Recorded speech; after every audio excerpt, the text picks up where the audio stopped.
3:17 in the morning. The temperature outside was 32 degrees. Inside that warehouse, it was colder.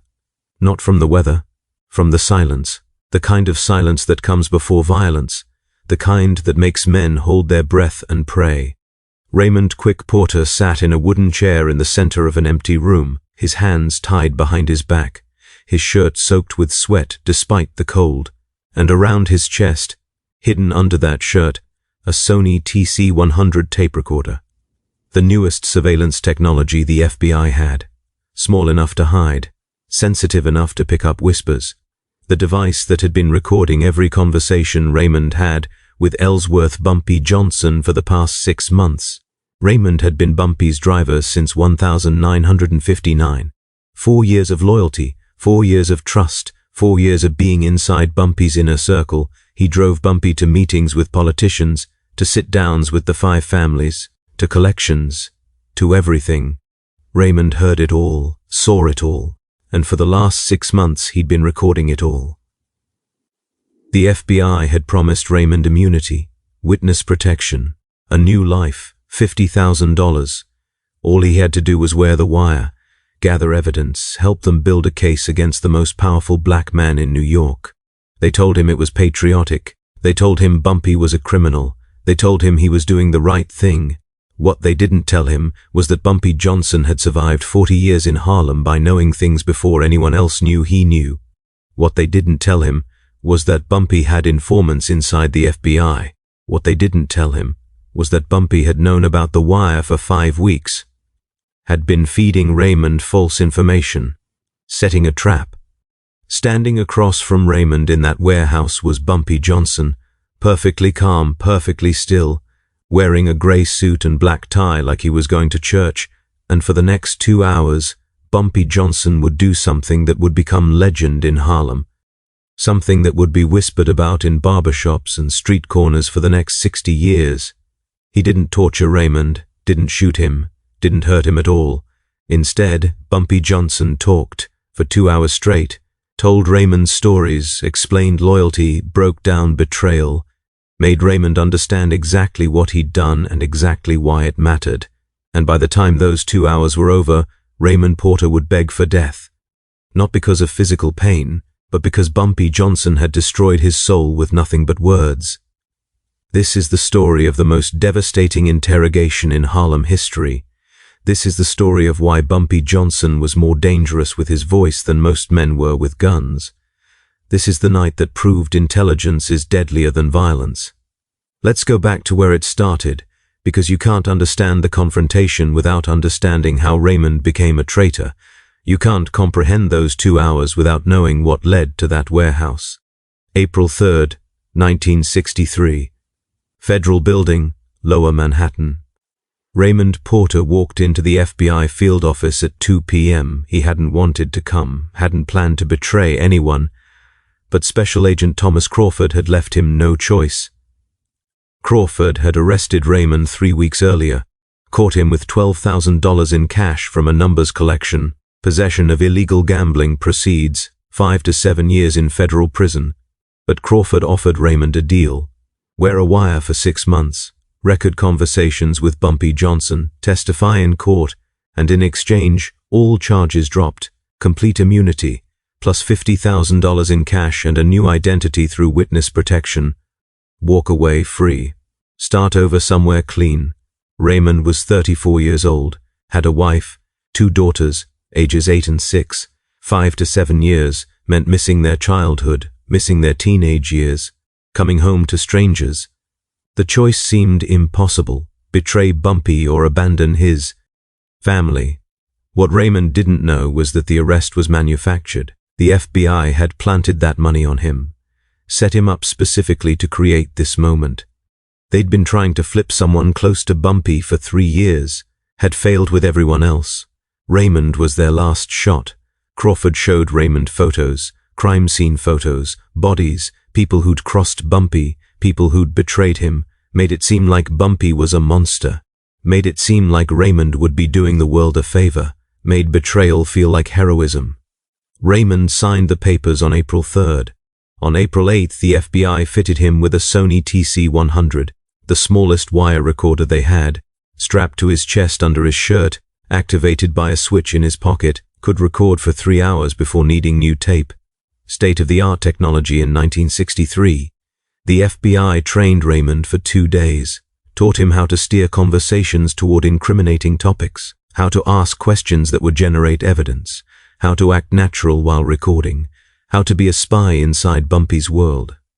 For 6 months, Raymond wore that wire almost every day, recorded hundreds of hours, captured Bumpy discussing numbers operations, policy banking, protection payments, relationships with corrupt cops, sit-downs with Italian mobsters, conversations about heroin distribution, everything the FBI needed to build a RICO case before RICO even existed.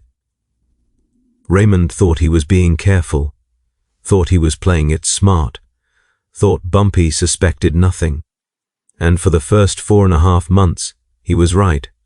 Bumpy had no idea. Raymond was invisible, just the driver, background, furniture. Nobody pays attention to the driver. But on October 2nd, 1963, everything changed.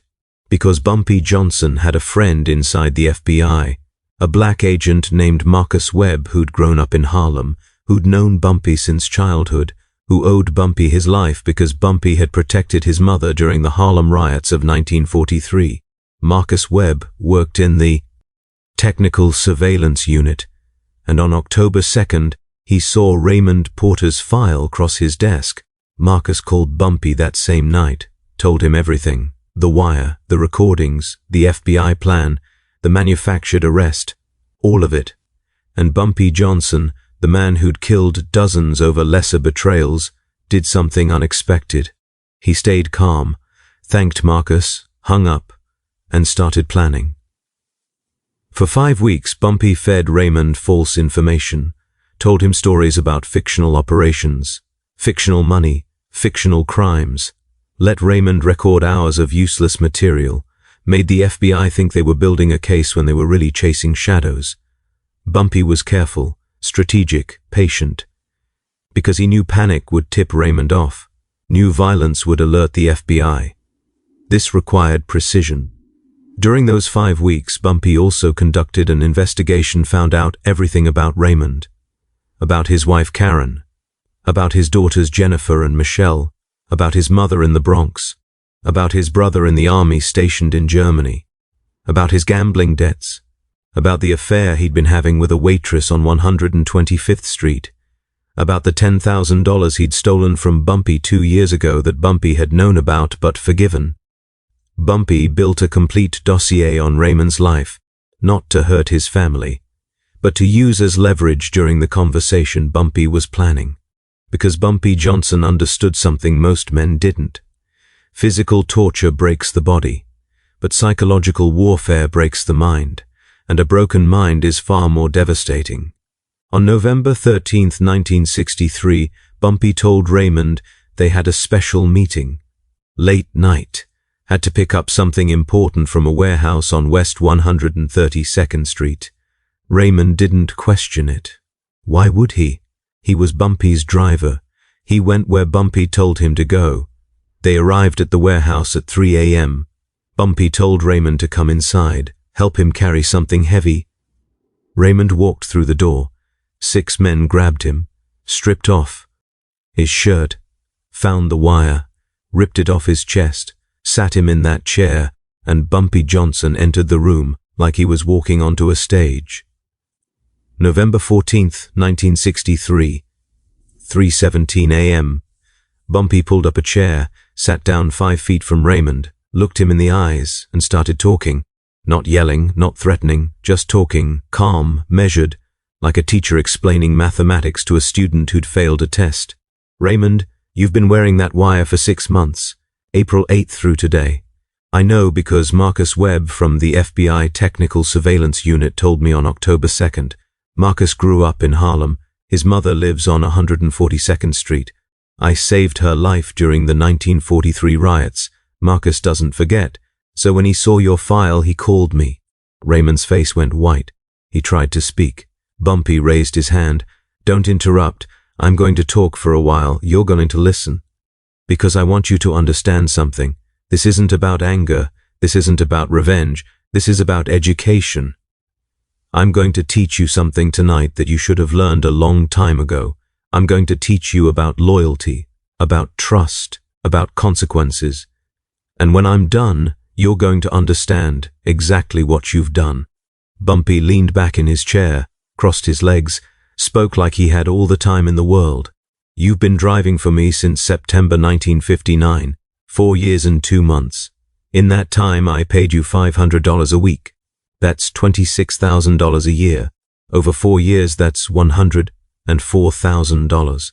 I paid for your daughter Jennifer's surgery in 1961 when she had appendicitis. $7,000. I paid for your wife's car. $4,000. I gave you a Christmas bonus every year, $2,000 each year, $8,000 total. I paid off your gambling debts 3 times. Once in 1960 for $3,000. Once in 1961 for $4,000. Once in 1962 for $6,000. That's $13,000. I gave you a loan to fix your mother's house in the Bronx. $12,000. You never paid it back. I didn't ask you to. Bumpy paused. Let the numbers sink in. Add it up, Raymond. $104,000 in salary, $7,000 for surgery, $4,000 for a car, $8,000 in bonuses, $13,000 in gambling debts, $12,000 for your mother's house. That's $148,000 I gave you for 4 years of work. That's not employment, that's family. Raymond started crying. Bumpy didn't stop. But it wasn't just money. You remember August 1960? Your brother Paul got jumped by 5 guys outside a bar in the Bronx. They broke his jaw, fractured his skull, put him in the hospital for 3 weeks. You remember who found those 5 guys? You remember who made sure they understood that touching Paul Porter meant answering to me? I did that, not because I had to, because you were my driver, because that made you family. Bumpy stood up, started pacing slowly. His voice never changed, never got louder, never got aggressive. Just kept explaining. You remember December 1961? Your wife Karen got pulled over by 2 cops who decided to shake her down.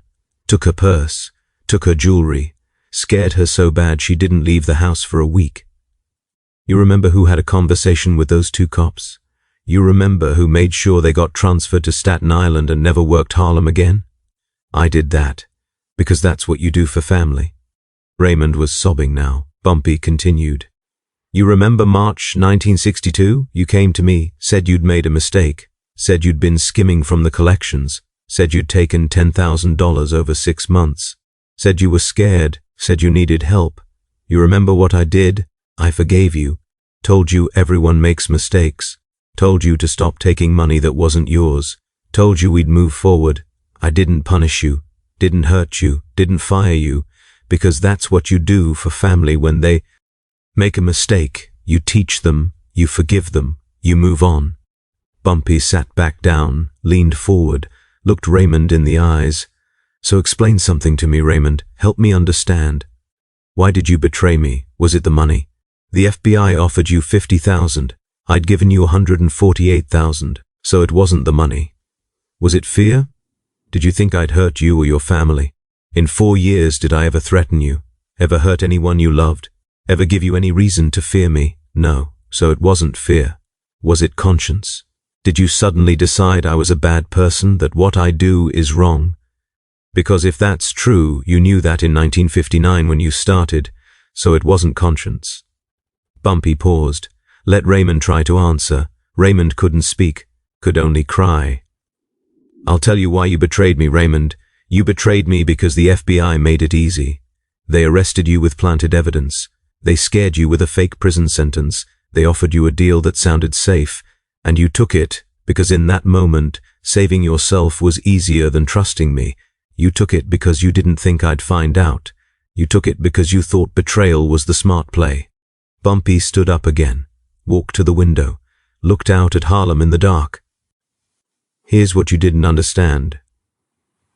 When they arrested you with that planted money, you should have called me immediately. You should have said, Bumpy, I got a problem. FBI's trying to flip me. And I would have handled it. I would have gotten you a lawyer, would have called in favors, would have made that case disappear before it ever went to court. Because that's what you do for family. You protect them. Bumpy turned back to Raymond. But you didn't call me, you didn't trust me.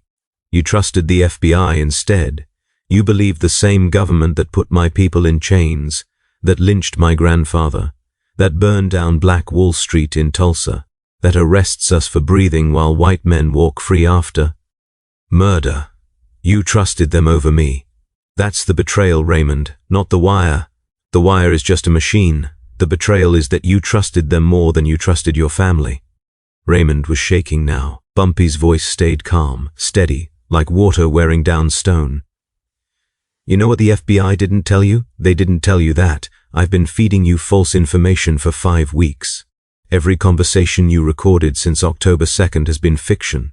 Made up stories about operations that don't exist, money that isn't real, crimes I never committed. The FBI thinks they have 6 months of evidence. They have 5 weeks of garbage. Your testimony is worthless now, because I can prove every story I told you was a lie, can prove I knew about the wire, can prove I was feeding you false information. Your whole case is contaminated. Bumpy walked back to his chair, sat down, leaned forward. So here's where you are right now, Raymond. The FBI can't use anything you recorded because it's compromised. Your testimony is worthless because I can destroy it in court. You can't go back to the FBI because you've been exposed as compromised. You can't stay in Harlem because everyone will know you wore a wire. You can't protect your family because you just made them targets by betraying me. You have nowhere to go, no one to trust, no way forward. You destroyed your entire life for nothing. Raymond's sobs became desperate, begging. Please, Bumpy, please, I'm sorry, I'm so sorry. Please don't hurt my family, please. Bumpy raised his hand. I'm not going to hurt your family, Raymond. I'm not going to hurt you. That's not how I operate. But I need you to understand something. Your wife, Karen? She's going to find out you've been having an affair with Denise, the waitress from the Apollo Diner, for 8 months.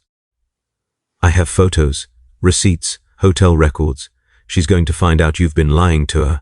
Your daughters, Jennifer and Michelle, they're going to watch their parents' marriage fall apart. They're going to watch you move out. They're going to grow up knowing their father was a liar and a traitor. Your mother in the Bronx? She's going to hear from every church lady in Harlem that her son wore a wire against Bumpy Johnson. She's going to spend the rest of her life ashamed. Your brother Paul? He's going to come home from the army to find out his brother is a rat. He's going to have to explain to his friends why his last name is Porter. Bumpy leaned back. You're not going to die tonight, Raymond. You're going to live. But you're going to live with the consequences of your choice. Every relationship you have will be poisoned. Every person who looks at you will see a traitor. Every time you look in the mirror, you'll remember this moment. You'll remember that you had family, and you betrayed them for nothing. That's your punishment. You have to live with what you are. The room was silent. Raymond couldn't even cry anymore. Just sat there, broken, empty, destroyed. Bumpy stood up, walked to the door, turned back. One more thing. The FBI agent who set you up, Special Agent Thomas Crawford, he's been taking bribes from the Genovese family for 4 years. I have the bank records, the wire transfers, the evidence. I'm sending it to the Justice Department tomorrow. Crawford's going to federal prison. The man who promised to protect you is going to be in a cell by Christmas. Just thought you should know who you trusted. Bumpy walked toward the door, stopped, turned back one last time. I could have killed you tonight, most men would have. But I want you to live, Raymond. I want you to wake up every day for the rest of your life and remember what you did. I want you to watch your marriage crumble, watch your mother cry, watch your daughters grow up knowing their father is a traitor. I want you to live with this, because death is mercy, and you don't deserve mercy. Bumpy left the room. His men untied Raymond, gave him his shirt back, took the wire and smashed it with a hammer. Let Raymond walk out of that warehouse at 5:37 a.m., alive, unharmed, completely destroyed. Raymond Porter left Harlem 3 days later, moved to Philadelphia. His wife divorced him in 1964 when she found out about the affair. His daughters stopped speaking to him in 1966. His mother died in 1968 without reconciling. His brother Paul changed his last name in 1969. Raymond lived until 1997, died alone in a studio apartment, never remarried, never rebuilt relationships with his daughters, spent 34 years living with what Bumpy Johnson had made him understand in 2 hours. Special Agent Thomas Crawford was arrested on December 3, 1963, convicted of corruption in 1964, served 11 years in federal prison, released in 1975, found dead 3 weeks later. Heart attack, officially. The FBI never successfully infiltrated Bumpy Johnson's organization again. Word spread through every agency, through every informant network, through every criminal organization in New York. Don't wear a wire against Bumpy Johnson. Not because he'll kill you, because he'll make you wish you were dead. In barbershops across Harlem, old men still tell the story. The driver who wore the wire, the 2-hour conversation, the way Bumpy destroyed a man without ever raising his voice, without ever throwing a punch, without ever pulling a weapon. Just words, just truth, just consequences laid out in perfect detail. Younger guys ask the old men, why didn't Bumpy just kill him? Why talk for 2 hours? And the old men always give the same answer. Because Bumpy Johnson understood something most people don't. Death ends suffering. Bumpy wanted Raymond to suffer, not physically, mentally, emotionally, spiritually. Bumpy wanted Raymond to wake up every single day and remember what he did, remember what he lost, remember that he betrayed family for nothing. That's worse than death. That's torture that never ends. The story became a teaching tool. Parents used it to explain consequences to their children. Hustlers used it to explain loyalty to their crews. Everyone learned the same lesson. Betrayal has costs that extend far beyond the moment. Betrayal destroys everything you are and everything you could be. And some men are smart enough to make you live with that destruction instead of giving you the easy out of death. Bumpy Johnson passed away on July 7, 1968. Heart attack at Wells Restaurant. But the lesson from November 14, 1963 outlived him by decades. Still gets told today. Still makes men think twice before betraying trust. Still reminds people that intelligence is deadlier than violence. Because any fool can pull a trigger, any thug can throw a punch, any criminal can spill blood. But it takes a rare kind of genius to destroy someone completely with nothing but words, to break their soul instead of their body, to make them carry their punishment forever instead of ending it quickly. That was Bumpy Johnson's real power. Not muscle, not money, not connections, understanding, psychology, the ability to see inside someone's mind and dismantle everything that made them whole. To teach lessons that last a lifetime. To prove that the deadliest weapon isn't a gun, it's truth. Raymond Porter wore a wire for 6 months.